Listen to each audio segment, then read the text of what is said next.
सिद्धेभ्यः। मंगलं भगवान् वीरो मंगलं गौतमो गणी मंगलं कुन्दकुन्दाद्यो जैनधर्मोऽस्तु मंगलम्। सर्वमङ्गलमाङ्गल्यं सर्वकल्याणकारकं प्रधानं सर्वधर्माणां जैनं जयतु शासनं जैनं जयतु शासनं जैनं जयतु शासनं। बहनों, हम लोग पिछली साल भी इस 10 लक्षण में भक्तामर स्तोत्र पर ही चर्चा कर रहे थे और इस साल भी उसी जगह पर खड़े हैं जबकि साल भर चर्चा चली। हर रविवार को इस पर चर्चा चलती है ऑनलाइन, तो लगभग 50 से ज़्यादा व्याख्यान YouTube पर उपलब्ध है, आप लोगों को सुनना हो। लेकिन विषय इतना गंभीर है, इतना आनंददायक है कि मैं इसी पर चर्चा करना अपेक्षित समझा और वही कर रहा हूँ। पहले हम छंद पढ़ लें, फिर इस छंद पे आके इसकी चर्चा करते हैं, ठीक है? थोड़ा सबको पढ़ने का भी राग रहता है, वो भी हो। उधर क्यों बैठे चुप के भाई? शर्माइए मत, आइए। शर्माने की क्या जरूरत है? शर्मा जी, आप क्यों शर्मा?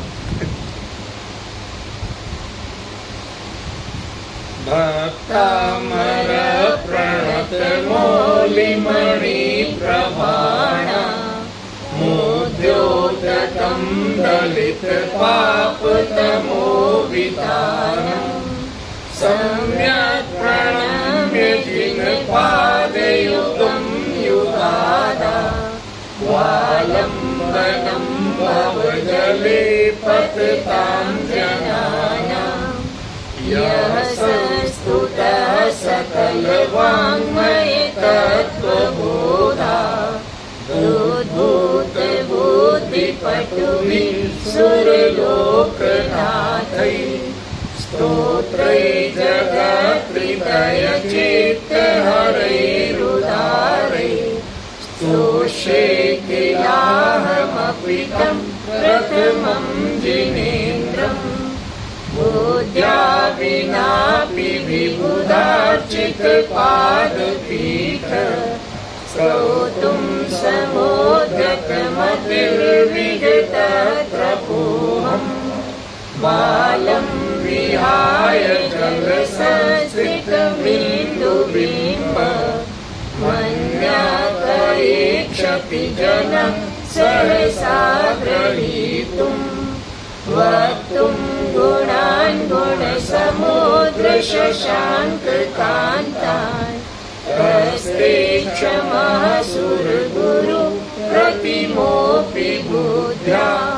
कल्पान्तकालपवनोद्धतनत्र चक्र को वा तरीतुमलमं मुनिदिम्बुजाभ्याम् सोऽहं तथापि तव भक्तिवशान्मुनीश कर्तुं स्तवं विगतशक्तिरपि प्रवृत्ता प्रीत्यात्मवीर्यमविचार्य मृगेन्द्रम् नाभेति किं निजशिशो परिपालनार्थम् अल्पश्रुतं श्रुतवतां परिहासधाम त्वद्भक्तिरेव मुखरी कुरुते बलान्मा यत्कोकिलः किलमधौ मधुरं विरौति तच्चाम्रचारुकलिका निकरैकहेतु त्वत्संस्तवेन भवसन्तति सन्निबद्धं पापं क्षणाक्षयमुपैति शरीरभाजाम् आक्रान्तलोकमलिनीलमशेषमासु सूर्यांशुभिन्नमिव शार्वर्मन्धकारम्।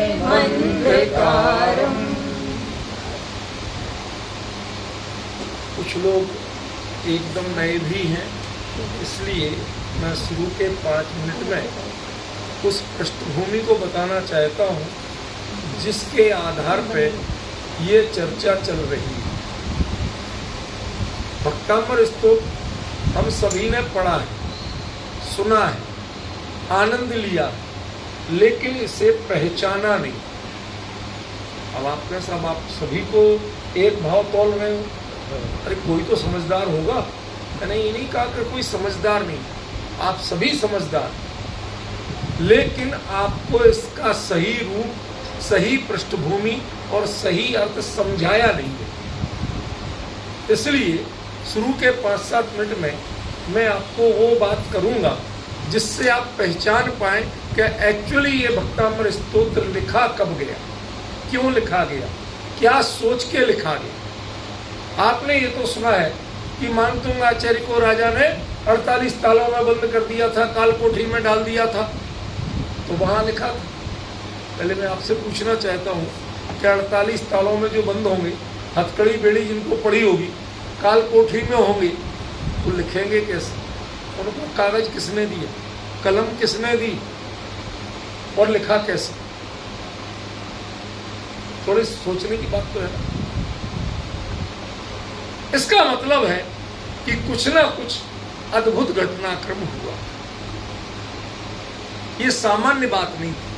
वो ताले टूट गए थे, ये कहने की बातें हैं। ताले टूट भी जाए, महाराज जी बाहर निकल के अपने आप नहीं आए। राजा के नियम का, राज्य के नियम का विरुद्ध राज्यातिक्रम नहीं करते हैं। ये तो ग्रस्तों का भी नियम है कि आप राज्य नियम के, चाहे वो गलत भी हो, लेकिन आपको जरूरी है कि राजा गलत करे, उसका आप विरोध कर सकते हो, लेकिन उसका उल्लंघन नहीं कर सकते। जैसे आपके टिकट बढ़ा दिए रेलवे के, तो आप विरोध कर सकते हो, लेकिन बिना टिकट चलोगे तो जेल जाओ, उसका उल्लंघन नहीं कर सकते। इतनी तो समझ सब में है ना। तो विरोध करना एक चीज है और उल्लंघन करना दूसरी चीज। वो जेल तोड़ के नहीं आ सकते, ये तो तय। और राजा ने उनको कोई साधन दिए नहीं, ये भी तय।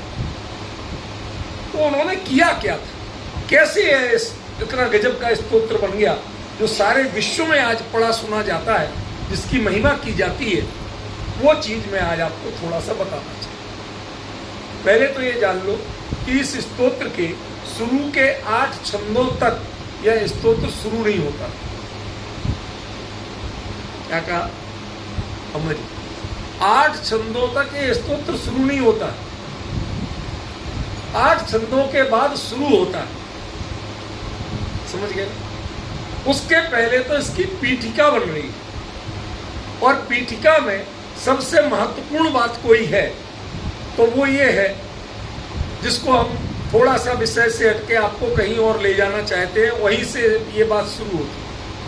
कल्पना कीजिए, आज आप सभी ने सुबह आदिनाथ स्वामी की पूजन पढ़ी थी, बड़े मनोयोग से पढ़ी थी, बड़ी सुंदर पूजन थी। उसमें जयमाला में एक क्रम आता था कि नीलांजना का नृत्य। देखते देखते नीलांजना की आयु पूरी हो गई, और आयु पूरी हो गई, वो देवी मरी, लेकिन पता नहीं चल पाए किसी को। इंद्र ने बिल्कुल वैसी की वैसी दूसरी देवी वहां भेज दी, और उसने ताल में ताल मिला के नृत्य करना शुरू कर दिया। वो विक्रिय शरीर था, देवों को होता ही है, तो वो विक्रिया से गायब हो गई। अब प्रश्न दूसरा है, भगवान ने उसको भापा था कि नहीं, पहचाना था कि नहीं? क्यों भैया? आदिनाथ भगवान ने, राजा ऋषभदेव ने पहचान लिया था, तभी तो वैराग्य हुआ संसार की क्षणभंगुरता का। पक्की बात। इधर भगवान को वैराग्य हुआ, भगवान तो अपन आज के हिसाब से बोल रहे, उस समय तो राजा था, ठीक है ना। उन्हें, राजा ऋषभदेव को वैराग्य हुआ, और उन्होंने दिगंबर मुनि की दीक्षा लेने का संकल्प किया। इतना सब आपको पता है, बच्चे को भी पता होगा, कोई ऐसा नहीं है जिससे पता नहीं। अब उस समय एक चीज ये भी पता होगी आपको कि जब तीर्थंकर दीक्षा लेने के लिए तत्पर होते हैं उस समय लोकांतिक देव आते हैं और लोकांतिक देव उनके वैराग्य के परिणामों की अनुमोदना करते हैं, स्तुति करते हैं कि प्रभु आपका ये वैराग्य आपके लिए तो मंगलकारी है ही, लेकिन आप तीर्थंकर के जीव हैं, आपसे अनेकों जीवों का कल्याण होने वाला है। इस भाव को आप सुरक्षित रखिए, वृद्धिंगत रखिए, इसमें कहीं शिथिलता ना आए। संसार के लोग तो रोकेंगे, पर आपको किसी की ओर नहीं देखना है, आपको अपने शिवपथ की ओर देखना है, मोक्ष मार्ग की ओर देखना है। जो लोकांतिक देव आते हैं वो किसी और प्रसंग में आते हैं, गर्भ कल्याणक में आते नहीं, जन्म कल्याणक में आते नहीं, ज्ञान कल्याणक में आते नहीं, मोक्ष कल्याणक में आते नहीं।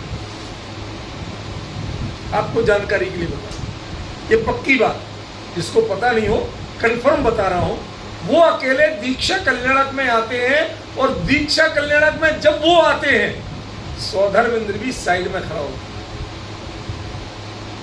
क्यों? क्योंकि उनको देव गुरु और देव ऋषि कहा जाता है। इतनी बात मेरी मान, प्रमाण चाहिए तो सारे दे दूंगा, मेरा पूरा का पूरा आर्टिकल के आर्टिकल है, समझ गया, सारे शास्त्रों के आधार पे है। देव गुरु, देवों के गुरु, ध्यान रखना, सर्वार सिद्धि के अहमिंद्र को देव गुरु नहीं कहा गया। लोकांतिक देव कुल 5वें स्वर्ग में, ब्रह्म स्वर्ग, और वो कहा सर्वार सिद्धि, कितने ऊपर, पर उनको देव गुरु नहीं कहा। जो 33 सागर तक आत्मा परमात्मा की चर्चा करते हैं उनको देव गुरु नहीं कहा, उनको द्वादशांग का ज्ञान नहीं कहा गया। लेकिन लोकांतिक देव ये द्वादशांग के पारगामी माने गए, श्रुत केवली माने गए, समझे। और वो किसी से चर्चा भी नहीं करते। सर्वार सिद्धि के अहमिंद्र आपस में चर्चा तो करते हैं, ये लोग द्वादशांग का पारायण करते रहते हैं, चिंतन करते रहते हैं। सिर्फ तीर्थंकर के दीक्षा कल्याणक के प्रसंग में ये अपने वैराग्य भाव की पुष्टि के लिए उनके वैराग्य के प्रसंग में जाते। जरा शब्द ध्यान देना, क्या कहा रूबी? अपने वैराग्य भाव की पुष्टि के लिए उनके वैराग्य के प्रसंग में जाते। क्योंकि जो लोकांतिक देव होते हैं वह सबसे उत्कृष्ट जाति के जीव होते हैं। बाबू जी आपने नहीं सुना हो तो आपको बता रहा हूं। जो महामुनिराज, रिद्धिधारी मुनिराज, वर्धमान चारित्र के धनी मुनिराज, वो ही बनते हैं। अहमिंद्र बनने के लिए मुनि होना जरूरी नहीं,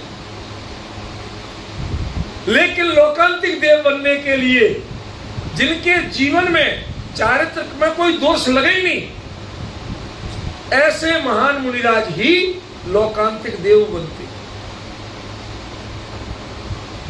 जिन्हें कुंद कुंद लिखते हैं अपने बारे में, अपूर्ण भव कामिणो, मुझे दूसरा भव चाहिए ही नहीं, मैं तो इसी भाव से मोक्ष जाना चाहता हूं।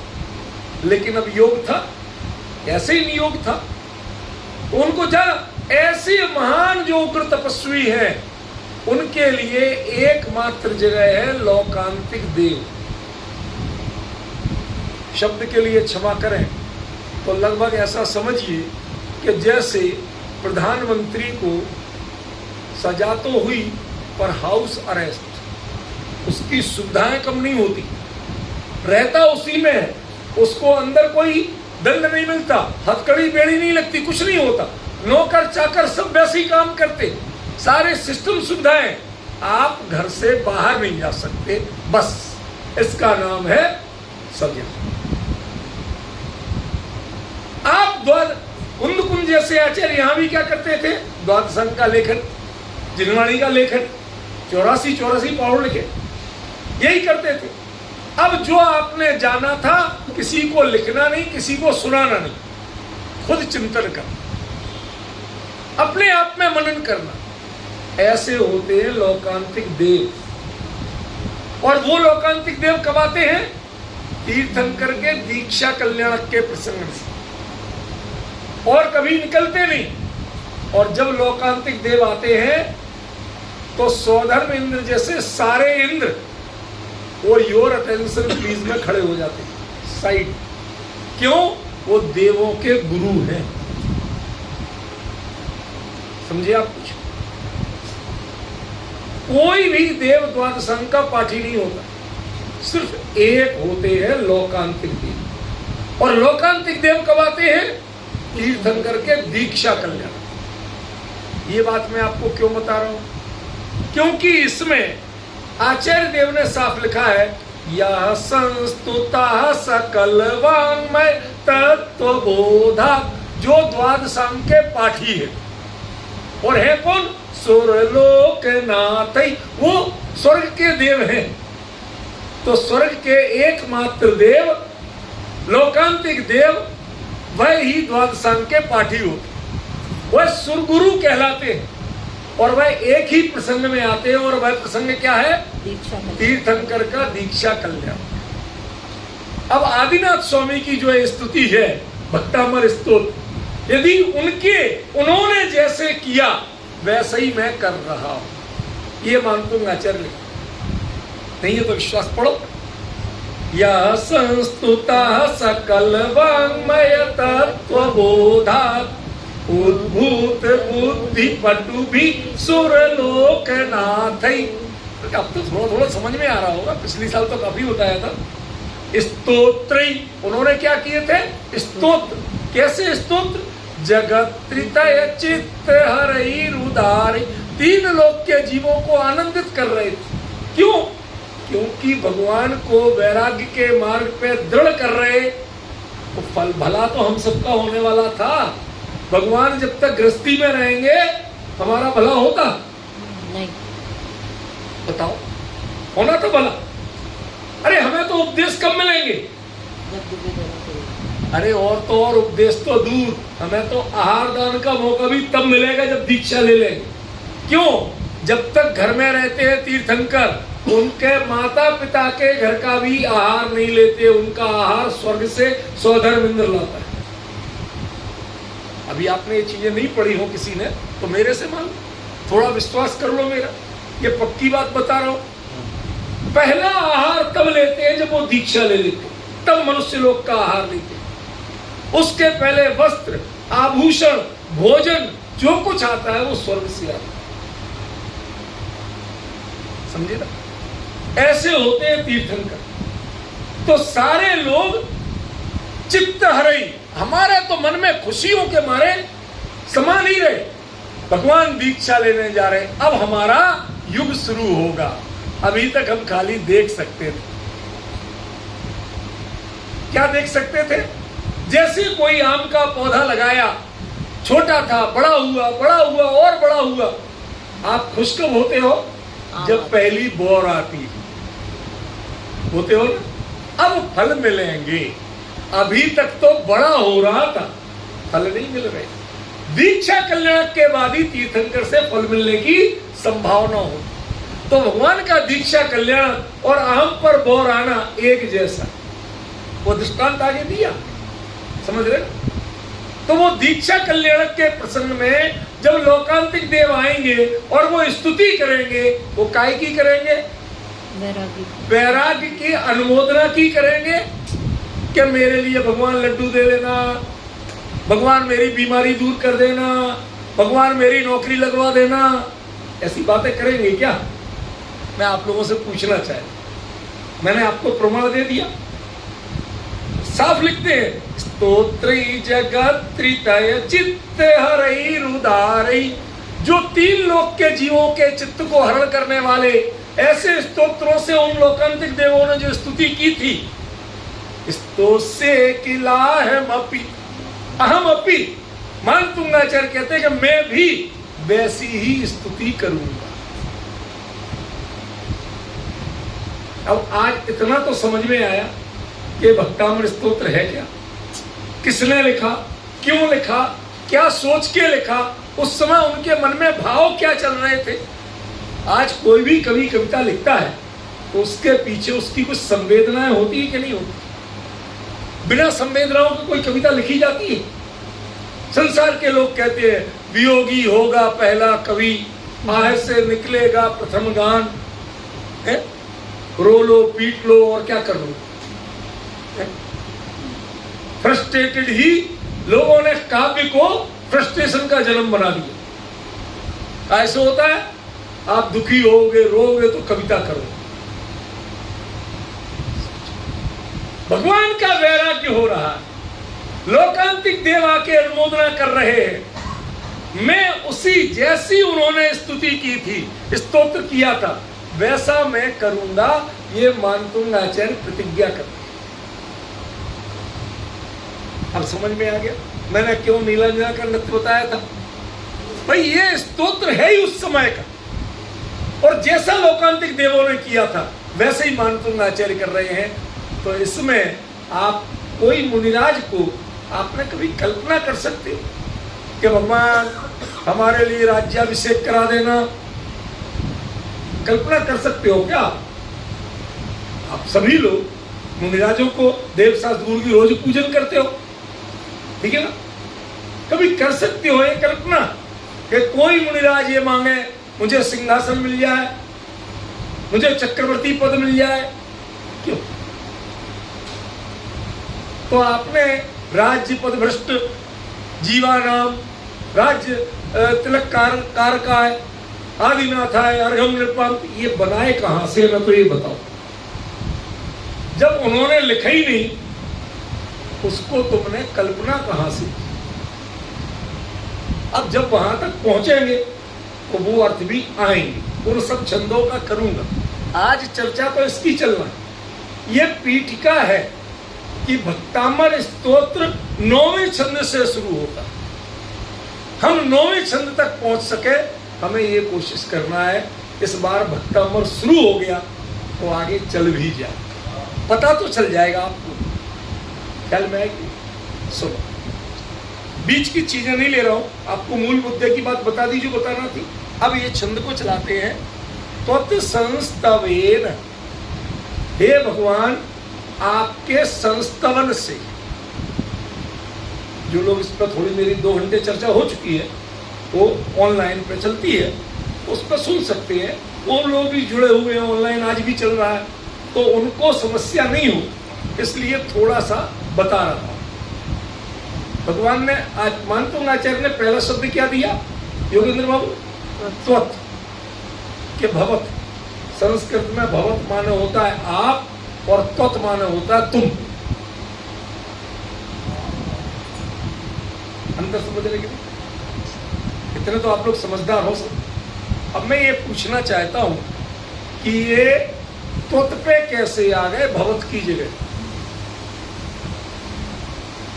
नॉर्मली जब तक किसी का संबंध भी होना हो, कितनी बड़ा कलेक्टर और गवर्नर हो, ध्यान से सुनो, तो जब तक बातचीत चलेगी तो क्या बोलेंगे? आओ। और जिस दिन तादाद में हो गया, रिश्ता पक्का हो गया, फेरे हो गए, मिल गए, उसके बाद यदि आप बोलेंगे तो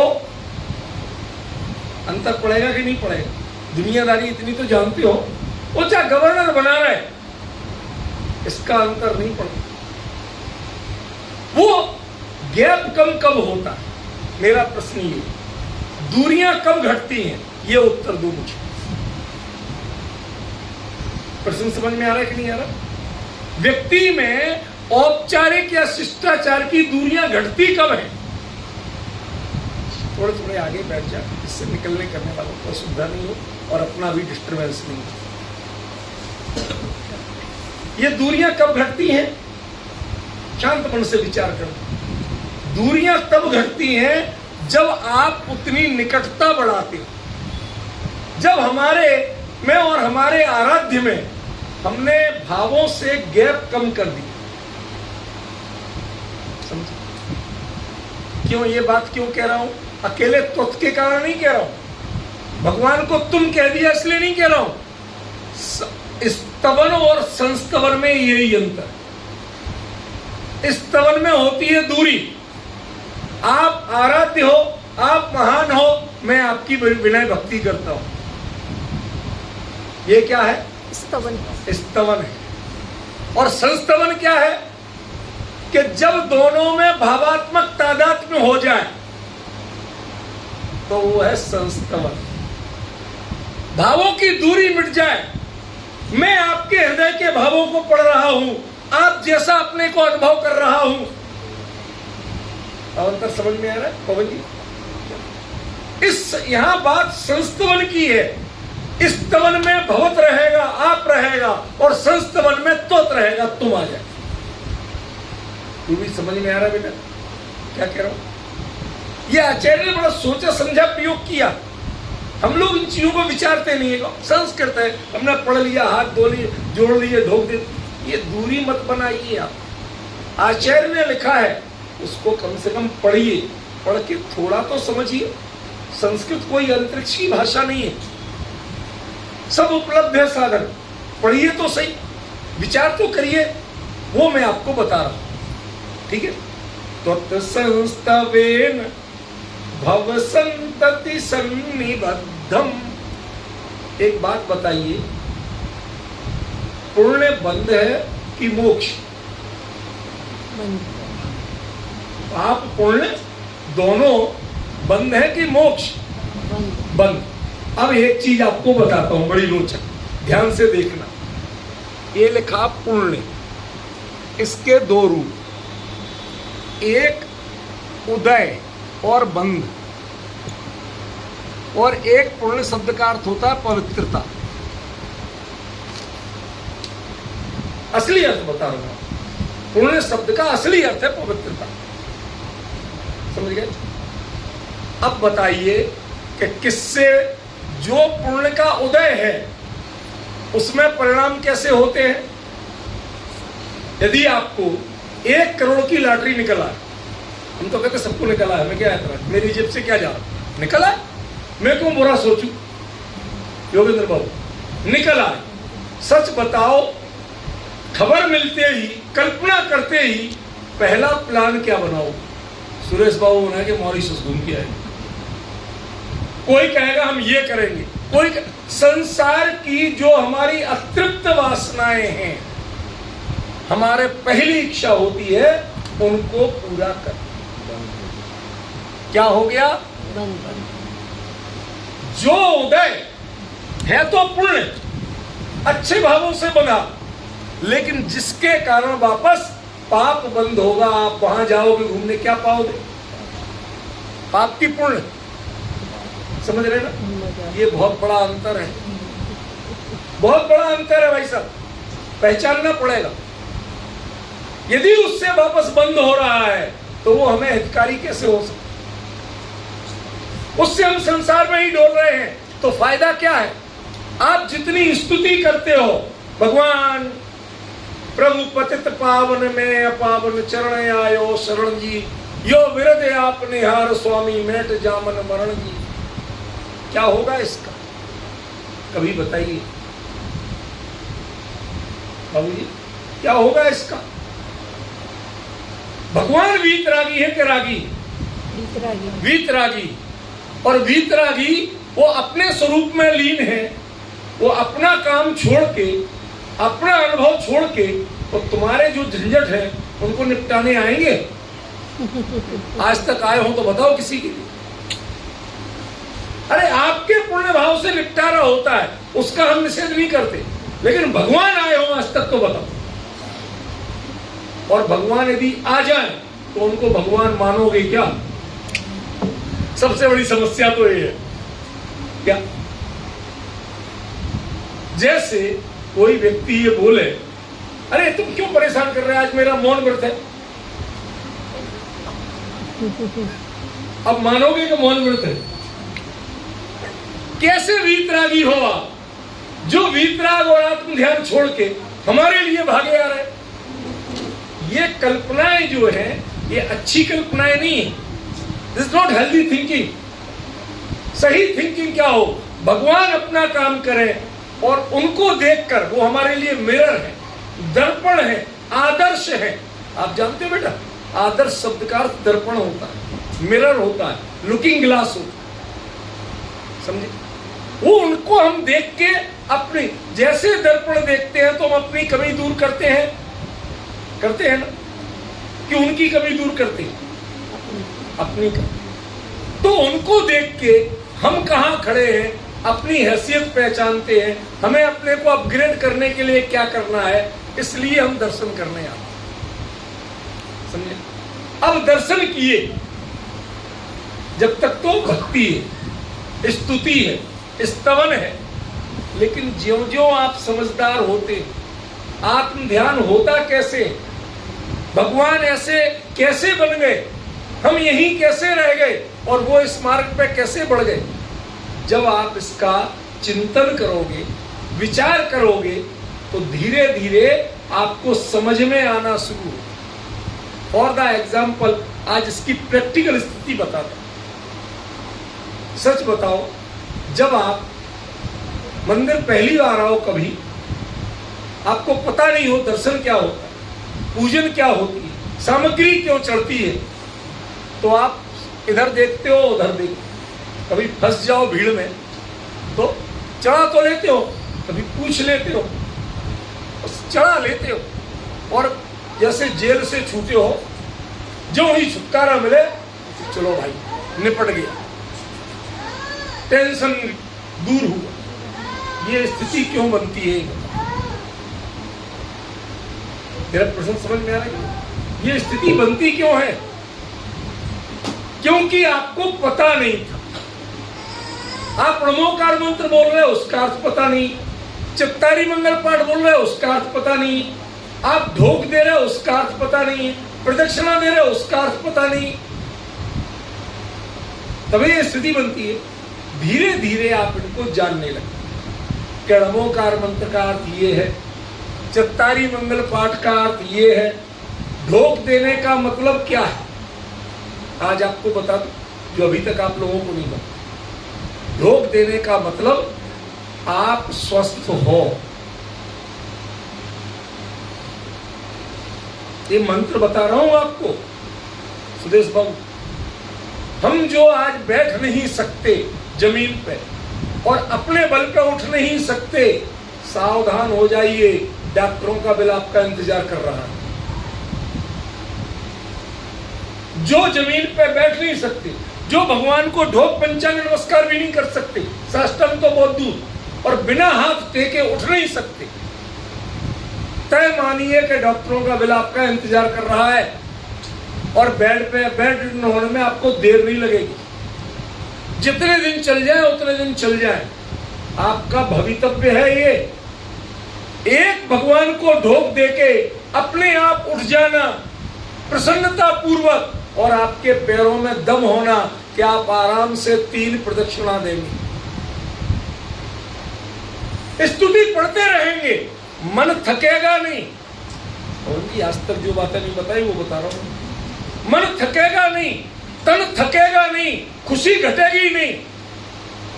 आप जानिए कि आप स्वस्थ हैं।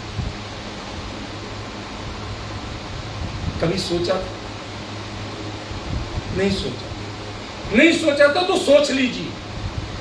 संलेखना की बुक इसीलिए लेट कर रहा हूं क्योंकि हम संलेखना ऐसी रोने धोने में नहीं ली जाती है।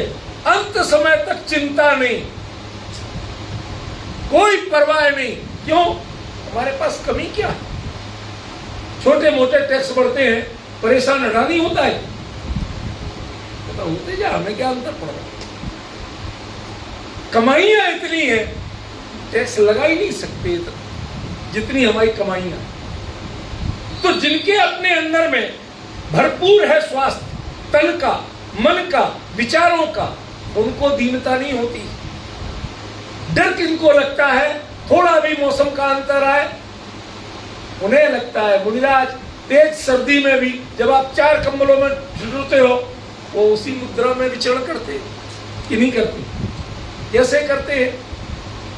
दे are more healthy than you, not only physical but mentally and emotionally also. समझ रहे हैं? वो इतने स्ट्रॉन्ग है कि उन्हें आप पर हंसी आती है कि आप इतने में ठुठरे घूम रहे। अरे ज्यादा नहीं, साइंस मानती है 4 डिग्री से 44 डिग्री तक के लिए ये बॉडी ऑटोमेटिक, इसमें बैटरी फिट है। लेकिन आपको अभी 18-20 डिग्री सेल्सियस हो जाए तो स्वेटर निकलने लगे। यहां आने के लिए भूल जाओ, ये पंखे भूल जाओ, पड़ेगा अंतर। इसका मतलब हमने अपने आप को हेल्दी नहीं रखा, न मन से न तन से। कुछ भी हो जाए उतनी ही खुशी होना चाहिए। रजनीश बाबू, एक छोटी सी चीज बताओ। एक माली पौधे की कटिंग करता है, वो टहनी जितनी ज्यादा खूबसूरत नहीं थी, अब उस कटिंग से जो टहनियां निकलती हैं उनमें पत्ते भी खूबसूरत होते, फूल भी ज्यादा आते हैं और फल भी ज्यादा अच्छे होते। क्यों बेटा, होता कि नहीं हो? जानते हो, हमारे कुछ छोटे मोटे संयोग छूट गए तो छूट गए, उसमें क्या हो गया? मन तो नहीं टूट गया। ये मंदिर आते हैं जो हम ढोक देते हैं, जो हम प्रदक्षिणा देते हैं, इसका सबसे बड़ा फंडा ये है कि आप अपने आप को तन और मन से स्वस्थ रखें और इमोशनली, भावों के रूप में इतने बढ़िया रहें कि भगवान का गुणगान कर सकें, समझ के कर सकें। आज हम पढ़ के तो करते हैं, समझते कितने लोग? आज सुबह की बात है तो रीना जी वगैरह आई थी, वो कहते साहब हमारे बच्चे पूजन में तो आना चाहते हैं, पढ़ते भी हैं, लेकिन उनकी समस्या यह है कि इनको हिंदी का भी अर्थ समझ में नहीं आता। आप लोग नहीं जानते हो, मैं ऐसे ही बता रहा हूँ। जो पाथवे स्कूल है ना, इस एरिया का सबसे महंगा और सबसे बड़ा वो उन्हीं का है। तो कहते सारे लोग इंग्लिश मीडियम में पढ़े हैं, उसी कल्चर में ढले हैं, नहीं आता उन्हें समझ में। उन्हें समझाइए कि पूजन में लिखा क्या है, स्तुति में लिखा क्या है, ताकि हम भाव पूर्वक कर सके। अभी हम शब्द पढ़ते हैं, आप कहते हो ये चढ़ाओ वो चढ़ा देते हैं, लेकिन हमें पता नहीं है कि इसका अर्थ क्या है और ये सामग्री क्यों चढ़ा रहे।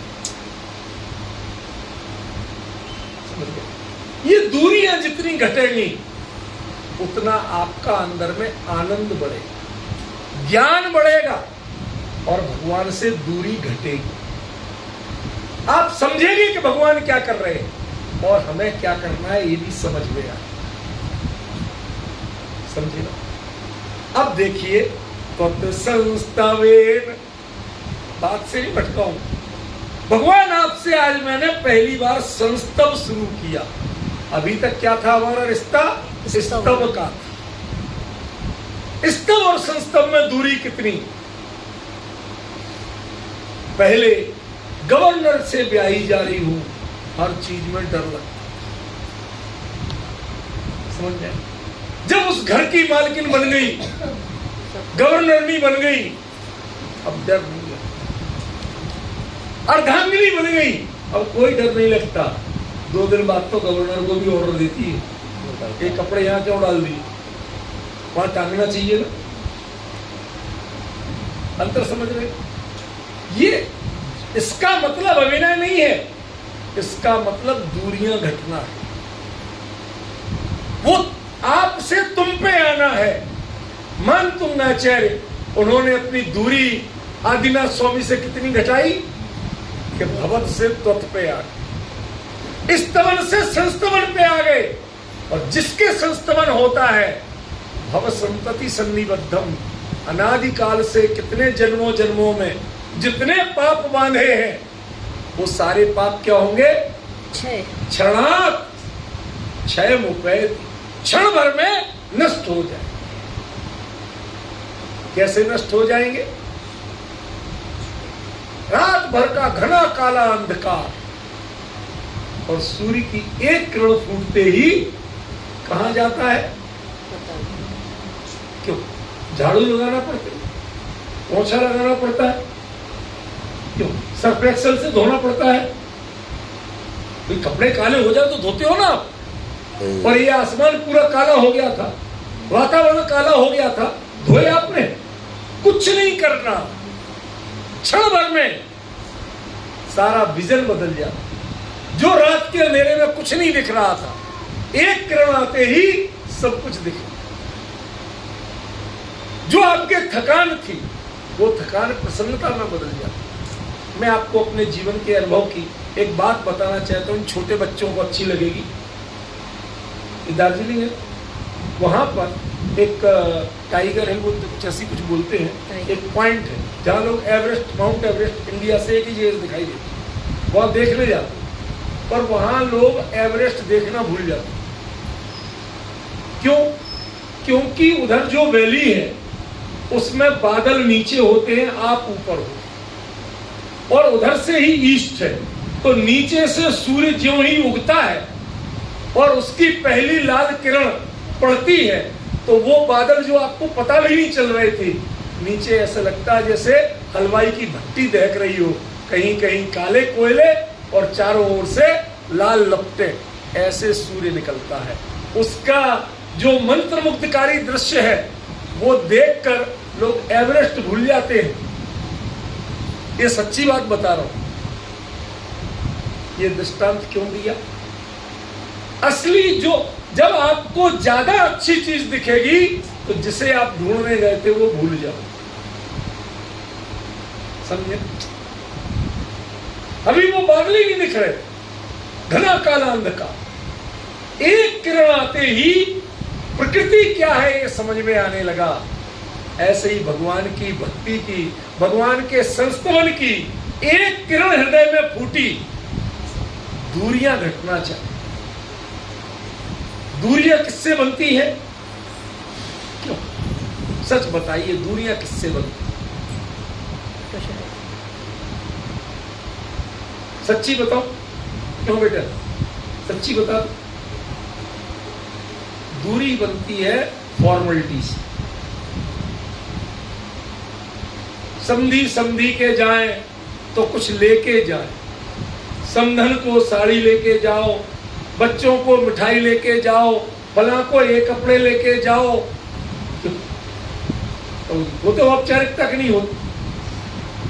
लेकिन घर में आना, उसके लिए क्या लाना जरूरी? जरूरी, जरूरत की चीजें लाना अलग चीज है, लेकिन औपचारिकता के लिए, दिखावे के लिए क्या लाना जरूरी है? आप आ गए, इससे बढ़िया और कुछ नहीं। मानते हो? घर में आपके भी पत्नी होंगे, बच्चे होंगे, माता पिता होंगे। अब मां से कभी कहना, मां तुम्हारे लिए मैं कुछ ला नहीं पाया, क्या बोलेगी वो? तुम आगे बढ़ो, तुम आ गए, इससे बड़ी उपलब्धि मुझे कुछ नहीं चाहिए। और बच्चे को मां मिल गई, उसने गले से लगा लिया, इससे बड़ी उपलब्धि कुछ और हो सकती है? ये संस्तवन पता क्या है? क्षमा करें मुझे तो बता दूं कि जैसे भगवान के गले मिल रहे हैं, इतनी दूरियां घट जाएं, उसका नाम संस्तवन।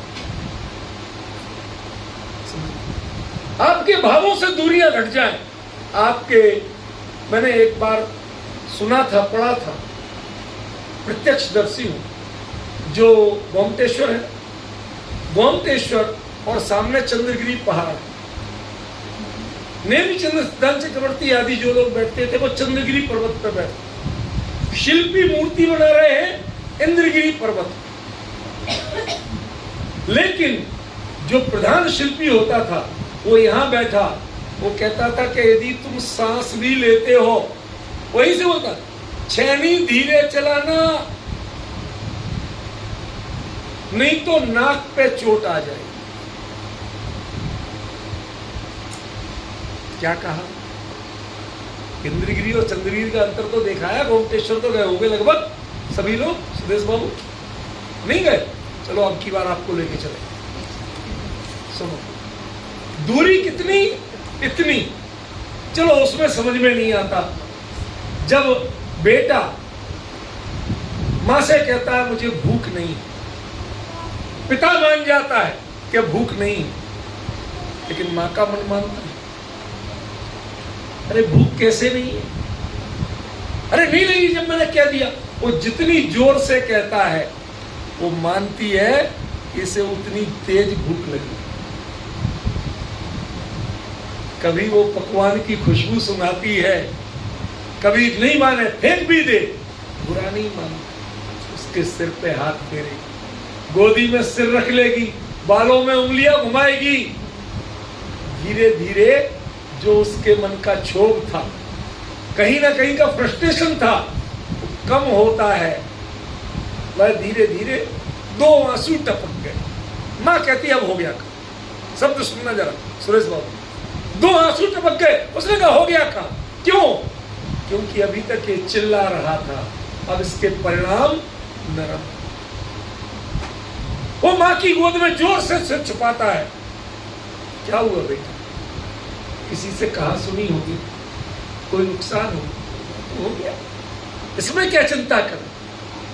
अब वो मां नहीं रही, अब उसके लिए वो सहेली जैसी बन गई, मित्र जैसी बन गई, उसकी दूरियां कम हो गई। फिर धीरे से बताता है जो चीज मां को नहीं बताना चाहिए। मां फला के साथ ऐसा हो गया मेरा। कि बेटा क्या चिंता करना, मैं सिखाती हूँ, मैंने ये सब दौर देखे हैं, इसके लिए रोटी छोड़ते क्या, रोते हैं क्या इसके लिए? देख रहे आप डिफरेंस देख रहे हो। मां जितनी दूरी घटाएगी उतना उसको खुलने का मौका मिलेगा। वो रो लेगा, लेकिन फिर उसके लिए मां सबसे हितैषी बन जाएगी, अपने हाथ से खिलाएगी, वो खा लेगा, न केवल खा लेगा बल्कि कितना और लाऊं, जितना रोज खाता था उससे ज्यादा खा। ये डिफरेंस क्यों बता रहा हूं? जितनी देर आप मंदिर में रुकते थे, जिस दिन भगवान को समझोगे, जिस दिन उनके गुणों को समझोगे, आपका समय बढ़ता जाए, रुकने का मन बढ़ता जाएगा, यहां से हटके जाने का मन नहीं करता। बच्चा जहां जॉब करता है, जिस दिन जाने के दिन नजदीक आते हैं, उस दिन काम छोड़ छोड़ के, वर्क फ्रॉम होम छोड़ छोड़ के मां की गोदी में सिर रख के लेकर, दूरियां घट रही है, वहां बढ़नी है, यहां घट रही है। अंतर समझ। यदि आप स्तवन से संस्थान की ओर बढ़ेंगे तो आपसे मंदिर से जाने का मन नहीं करेगा, भगवान को छोड़ के जाने का मन नहीं करेगा। एक शब्द नहीं बोलेंगे, बिना शब्द में जितना कहा जाएगा वो आपको लगेगा सारे शब्द अधूरे। मैंने आपको बताया था दृष्टांत, जब उद्धव समझाने गए गोपियों को, कृष्ण जी ने भेजा तो उन्होंने एक छोटा सा छंद बोला था लौट के, नेकु कही नैनन, नेकु कही बैनन, अनेकु कही नैनन, रही सही सोई कही दीनी हिचकीन। उन्होंने शब्दों से तो थोड़ा बहुत कहा कि हमारे लिए क्या कहा गोपियों ने, जैसा वो तो 2-4 शब्द कुछ थे, पूछ लिया ठीक ठाक है बस। उसके बाद अनेकु कही नैनन, उनके आंखों से आंसू झरझर झरने लगे। उन्होंने जितना कहा उतना उनके शब्द नहीं कह पाए। सच बताइए, कब आपको भगवान के बिंब को देखते हुए, उनकी अंतर्मुखी मुद्रा को देखते हुए, वो कहां देख रहे हैं, कितनों को समझ में आया? किसका मन लगा है उनकी ओर? उनको स्पर्श करने मात्र से किसको रोमांच हुआ, किसका हृदय पुलकित हुआ, ये बताइए। आप सोचते हैं मुझे पुण्य बंध जाएगा, अब मेरी फला बीमारी, ये आपका घोर अज्ञान। आपने जानी नहीं भगवान, जानिए, पहचानिए, तब आपको संवेदनाएं जगना शुरू। कभी मैं महावीर जयंती पे दुबई में था, मुझे पता नहीं था कौन कौन मिल रहे। कोई आए सज्जन, बड़े प्यार से, डॉक्टर साहब आप पधारे, बहुत अच्छा लगा। बगल में बैठे लोग बाग बाद में बताते कि ये गौतम अडाणी के बड़े भाई विनोद अडाणी थे। अब आपको भी कुछ लगा कि डॉक्टर साहब आप लोगों से ढंग से बात नहीं की, अब आपको क्या लगा? कुछ लगा ना? मैं वही लगने की बात कर रहा हूं, मैं अपनी महिमा नहीं बताना चाहता। क्या आपको 3 लोक के नाथ, ऐसे कई अडाणी, एक चक्रवर्ती की पासंग नहीं है, और कई चक्रवर्ती भी जिनके चरणों में बैठ के अपना सौभाग्य मनाते हैं, उनका नाम तीन लोक के नाथ अनंत परमात्मा, और वो आपको स्पर्श करने मिलते हैं। ये माताएं बहनें सारे जीवन देख सकती हैं, ताली बजा सकती हैं, घंटे बजा सकती हैं, जय जयकार कर सकती हैं, स्पर्श नहीं कर सकती। और आप क्या सोचते हो, हमने स्पर्श कर लिया माने बहुत बड़ी उपलब्धि हो गई? क्या आपके मन में वो संवेदना जगी, फीलिंग जगी? लगा क्या? ये दूर रह के भी जितना पा लेती हैं, आप उनको अपने हाथों में लेके नहीं पा पाते हैं। फायदा क्या है आपका?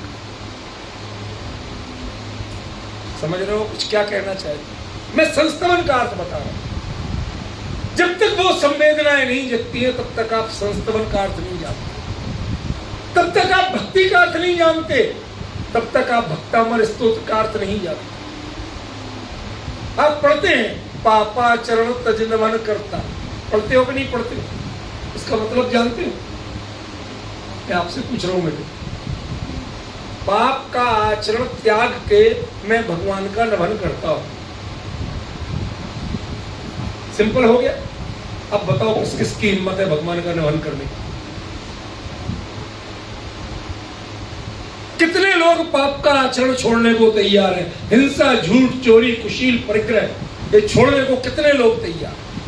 आप तो उनके दर्शन, उनके पूजन, उनके प्रक्षाल, उसके बदले में भी पुण्य चाहते हैं, पैसा चाहते हैं। पुण्य का अर्थ पवित्रता है, जो भावों में पवित्रता है वो नहीं चाहते हैं, आप ये चाहते। बताइए आप क्या चाहते? कितने परफेक्ट हैं आप मुझे बताइए। आपका चिंतन कितना बढ़िया है मुझे बताइए। मैं उसी भक्तामर की बात कर रहा हूं, किसी और की बात नहीं।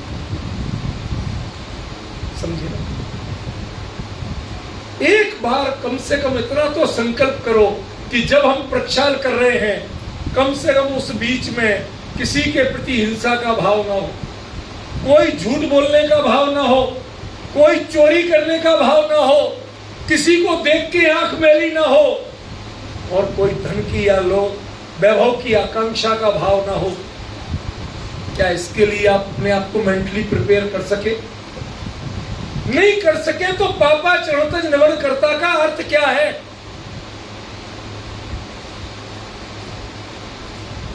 क्या हम वैसे नहीं? चुटकुले में चलता है। मैं चुटकुला नहीं सुनाना चाहता इतनी गंभीर चर्चा में, लेकिन बता रहा हूं कि किसी सज्जन को, सज्जन ही कहना पड़ा, उनको दुर्जन क्यों बोले? किसी एक सज्जन को किसी ने 3 दिन पहले उल्लू बोला, 3 दिन बाद आके वो पीटने लगा। तो भाई इसे क्यों पीट रहा हो भाई? तो इसने 3 दिन पहले मुझे उल्लू कहा था, तब क्यों नहीं पीटा? तो मैंने उल्लू देखे ही नहीं। उल्लू किसे कहते हैं? आज मैं चिड़ियाघर गया, वहां उल्लू देखा, तब समझ में आया वो तो मुझे ये कह रहा। क्या पापा चरणतज नमन करता आपको समझ में आया? यदि नहीं आया तो माफ करना। जब तक वो संवेदनाएं नहीं जगती हैं, जब तक आपका हृदय नहीं कांपता है कोई पाप करने के लिए, उसमें आपको घबराहट नहीं लगती है कि मुझे पाप नहीं करना। टीटी को देख के आपको यदि बिना टिकट है तो घबराहट लगेगी, कोई गलत करते हैं तो घबराहट लगेगी, लेकिन 3 लोक के नाथ के दरबार में आके आपको घबराहट नहीं लगती है पापों से, तो समझ लेना आपने आज तक उनको छुआ नहीं, स्पर्श नहीं किया है। उनके स्पर्श करने के काबिल बनो। जब ये संवेदनाएं सघन होती हैं और दूरियां घटती है तब संस्तवन होता है, और जब शब्दों में बोला जाता है तो स्तवन। जब फॉर्मेलिटियां होती है तो स्तवन होता है, जब सामग्री चढ़ाने का नाम वो स्तवन है और जयमाला वो संस्तवन है। कुछ अंतर समझी रूबी बेटी? जब तक फॉर्मेलिटियां हैं, अब चल चढ़ाओ, अब चंदन चढ़ाओ, भी कहते अब हमारे पास कुछ नहीं बचा, सब चढ़ा दिया, कुछ नहीं बचा, फिर क्यों खड़े हो? कहते आप हो और मैं हूं, अब कुछ बचे ही नहीं, बीच में कोई औपचारिकता नहीं बची। अब क्या करेंगे? जो आप हो मैं उनका गुणगान करूंगा। अब मैंने आपके गुणों को पहचाना है, अष्टद्रव्य चढ़ाने के बहाने आपके गुणों को पहचाना, समझ गए? उन गुणों को पहचान के अब भगवान आप हो और मैं हैं, अब हम दोनों बातें करें। क्यों? कभी बतियाए हो भगवान से? बहुत लोगों से बतियाए हो। कई बार लोग फोटो से भी बतियाते, नाराज मत। बेटा चला जाता है, माँ अकेले में, फिर उसकी फोटो देखती है, छूती है, संवेदनाएं लेती है, भले ही 2 आंसू आए चाहे नहीं आए, लेकिन एक बार तसल्ली मिलती। आंखों से जी भर के देखने में तसल्ली नहीं मिलती। जब कागज की फोटो में तसल्ली मिल सकती है, तो जो 3 डायमेंशन भगवान है उसी मुद्रा में है, जिनकी बाकायदा मंत्र से प्रतिष्ठा हुई है, क्या उनको स्पर्श करके आपको अंदर में परिणाम नहीं बदलेंगे? क्या अब भी आप भोगों की मांग करते रहोगे? क्या अब भी आप उनको अपना गुलाम बना के सोचोगे? क्या आपके लिए मैंने थोड़े से चावल चढ़ाए, बदले में मुझे इतना देना? यदि ये चिंतन है आपका, तो क्षमा करना, आपने अभी भगवान को जाना नहीं है, पहचाना नहीं। समझे? समय हो रहा है, 1-2 मिनट ही है, मैं अपने आप टाइम पे पूरा करता हूं। हमें पहचानना, आज इतने ही शब्द बताया, तो संस्तवी, भगवान से संस्तवन करना, स्तवन से संस्तवन तक पूछिए, औपचारिकता से संवेदनाओं को जगाइए। जब औपचारिकता मिटने लगे और संवेदनाएं जगने लगे, समझ लेना आप भक्तामर का अर्थ समझने के पात्र हैं। और जब तक औपचारिकता बनी हुई है, अष्टक तो बने हुए हैं, लेकिन डायरेक्ट बातचीत नहीं है, वो उनके गुणों की फीलिंग अंदर में नहीं है, तब तक आपने कुछ नहीं समझा। आपने सिर्फ याचना की है। जैन धर्म याचकों का धर्म नहीं है, जैन धर्म याजकों का धर्म है। याजक माने जो गुणों की स्तुति करता है, और याचक जो भोगों की आकांक्षा। ये भक्तामर स्तोत्र याचकों का स्तोत्र नहीं है, ये याजकों का स्तोत्र। उसको हम समझे। इस छंद पे अभी चर्चा और चलेगी। हमें तो 10 दिन करना है, जो भी छंद हो सके, और कोशिश करूंगा कि भक्तामर स्तोत्र शुरू हो सके, वो 9वें छंद से होता है, वहां तक जाने की कोशिश करेंगे, पर गारंटी नहीं है। क्यों? क्योंकि हम संवेदनाओं को जीना चाहते हैं, इसके एक एक शब्द को अपने हृदय के पटल पे अंकित देखना चाहते हैं, इसकी औपचारिकता नहीं करना चाहते हैं, पढ़ने की या पूरा करने की। आप लोग विचार करिए, जो नए लोग हैं, पुराने लोग हैं, इस विषय को विचार करिए। कल हम इसकी आगे चर्चा करेंगे। आज का समय सहजानंदी शोध स्वरूप, अविनाशी में आत्मस्वरूप। सहजानंदी शोध स्वरूप, अविनाशी में आत्मस्वरूप। सहजानंदी शोध स्वरूप, अविनाशी में आत्मस्वरूप।